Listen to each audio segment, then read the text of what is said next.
எல்லாரும் எப்படி இருக்கீங்க? இப்போ வந்து பைனாப்பிள் வந்து நம்ம எப்படி வந்து கட் பண்ணலான்னு பார்க்கலாம். அதுக்கு மேலே இருக்கிற அந்த பச்சையாக இருக்கிறத வந்து இப்படி லேசாக திருப்பி எடுத்துருக்கோங்க. அப்புறம் வந்து இந்த மாதிரி எடுத்து வெட்டிக்கோங்க. அந்த சகத பகுதி வந்து கொஞ்சம் ஒரு இன்ச் கண்டோ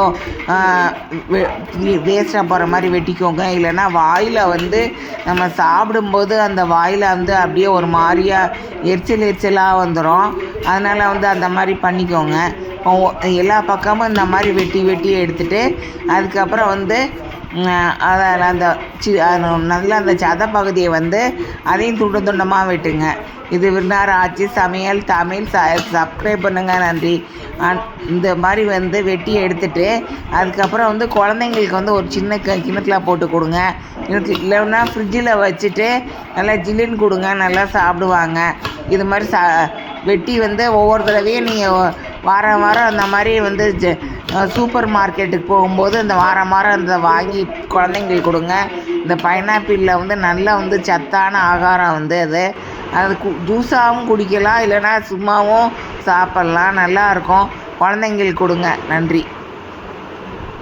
கீரை வந்து கடையிறது எப்படி பண்ணலான்னு பார்க்கலாம். கீரை வந்து சிறுகீரையும் அதுக்கப்புறம் வந்து இந்த மணத்தக்காளி கீரையும் எடுத்தாச்சு, 2 தக்காளி எடுத்தாச்சு, 2 பச்சை மிளகாய் எடுத்தாச்சு, அப்புறம் வந்து புளி வந்து ஒரு நெல்லிக்காய் அளவு எடுத்தாச்சு. இப்போ வந்து குக்கர் ஒன்று எடுத்துகிட்டு அதில் 2 ஸ்பூன் எண்ணெய் ஊற்றிட்டு கடுகு உளுத்தம்பருப்பு வெங்காயம் வந்து சாப்பரில் போட்டு சாப் பண்ணி போட்டுக்கோங்க, ஒரு பெரிய வெங்காயம். அதுக்கப்புறம் 2 பச்சை மிளகாயும் தக்காளி 2 எடுத்து உள்ளே போட்டுட்டு புளியும் உள்ளே போட்டுக்கோங்க. அதுக்கப்புறம் அந்த கீரை இருக்கிற சிறுகீரையும் மணத்தக்காளி கீரையும் 2 நல்லா கழுவிட்டு அதை நல்ல தண்ணியில் கழுவிட்டு அதை எடுத்து அப்படியே அந்த தண்ணியோடு எடுத்து குக்கரில் போட்டுருங்க. போட்டுட்டு அதுக்கப்புறம் வந்து அதை வந்து கேஸ் ஃப்ளேம் ஃபுல்லாக வச்சுட்டு ஆவி வந்தோடனே வெயிட்டை போட்டு ஒரு விசில் வந்தோடனே ஆஃப் பண்ணிடுங்க. அதுக்கப்புறம் அதை தனியாக எடுத்து ஒரு தட்டில் வச்சு ஆற வச்சுருங்க.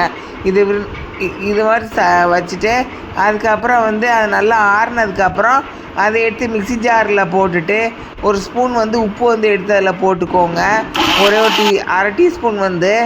அதுக்கப்புறம் வந்து நல்லா அரைச்சி எடுத்துகிட்டு அதை ஒரு கிணத்துல எடுத்து போட்டுக்கோங்க. கிணத்துல எடுத்து போட்டுட்டு அந்த மிக்ஸி ஜாருக்குள்ள தண்ணி ஊற்றி கொஞ்சம் நல்லா அலசி அந்த தண்ணியை எடுத்து அந்த கிணத்துல ஊற்றிடுங்க. அப்புறம் ஒரு கிணத்துல வந்து தாளிச்சிட்டு அதை எடுத்து அதில் ஊற்றிடுங்க. நன்றி. இப்போ வந்து பூண்டு சூப்பு எப்படி செய்யலான்னு பார்க்கலாம். அதுக்கு பூண்டு வந்து ஒரு பெரிய கட்டை மாதிரி எடுத்துக்கோங்க. அதை சின்ன துண்டாக வந்து பிச்சு போட்டுட்டு அதை வந்து ஒரு 2-3 நாள் நல்லா வந்து அப்படி தட்டில் வச்சு காத்தாட வச்சுருங்க. சும்மா அப்படி வச்சுருங்க. வச்சிட்டிங்கன்னா நல்லா காஞ்சிடும் கொஞ்சம் நாளில். அதுக்கப்புறம் நல்லா உரிக்கிறதுக்கு வந்து ஈஸியாக இருக்கும். நல்லா உரித்து ஒரு 20 பூண்டு காண்டை எடுத்துக்கோங்க. எடுத்துக்கிட்டு ஒரு வெங்காயம் வந்து சின்ன வெங்காயம் ஒரு 50 கிராமுக்கு ஒரு சின்ன வெங்காயம் எடுத்துக்கோங்க, பல்லாரி வெங்காயம். அதுக்கப்புறம் வந்து ஒரு அரை டீஸ்பூன் வந்து உப்பு எடுத்துக்கோங்க. அதுக்கப்புறம் வந்து இந்த குக்கர் வந்து ஒரு 2.5 லிட்டர் குக்கரில் 3 லிட்டர் குக்கர் எடுத்து எண்ணெய் 2 ஸ்பூன் ஊற்றி கடுகு உளுந்தம்பருப்பு போட்டு வெங்காயத்தையும் சாப்பரில் போட்டு சாப் பண்ணி போட்டுட்டு ஒரு அரை ஸ்பூன் வந்து டீஸ்பூன் வந்து மிளகுத்தூள் போட்டுக்கோங்க, ஒரு ஸ்பூன் வந்து உப்பு போட்டுக்கோங்க. தண்ணி வந்து 1/2 லிட்டர் எடுத்து ஊற்றிக்கோங்க. ஊற்றிட்டு கேஸ் ஸ்டவ்வில் ஃபுல்லாக வச்சு ஆவி வந்தோடனே வெயிட்டை போட்டுட்டு ஒரு விசில் வந்தோடனே ஆஃப் பண்ணிடுங்க. அதுக்கப்புறம் அது கொஞ்சம் நேரம் ஆறுனதுக்கப்புறம் அந்த வெயிட்டை எடுத்துகிட்டு தனியாக வந்து ஒரு ஃபில்ட்ரு எடுத்து அதில் நல்லா வடிகட்டி எடுத்துக்கோங்க. வடிகட்டி எடுத்துகிட்டு அதை வந்து சின்ன கிணத்துல போட்டு அதுக்கப்புறம் வந்து அது எல்லாருமே குடிக்கலாம். வந்து பெரியவங்களும் குடிக்கலாம், சின்ன பிள்ளைங்களுக்கும் குடிக்கலாம். நன்றி.